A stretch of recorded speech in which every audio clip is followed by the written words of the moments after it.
Hello everyone, Assalamu Walaikum. How are you all? I hope you are well. Welcome back to my channel in this new video.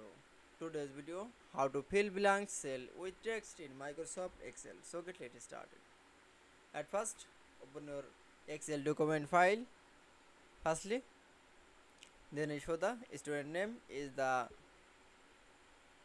exam, the subject in the absent.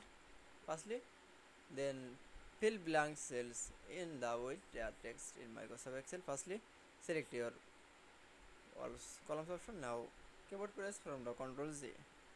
Now click for the special option. Then click for the blanks option. Now for OK.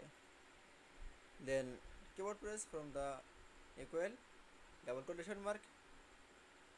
Write the absent. Again double quotation mark. And keyboard press from the Ctrl plus enter. That's okay.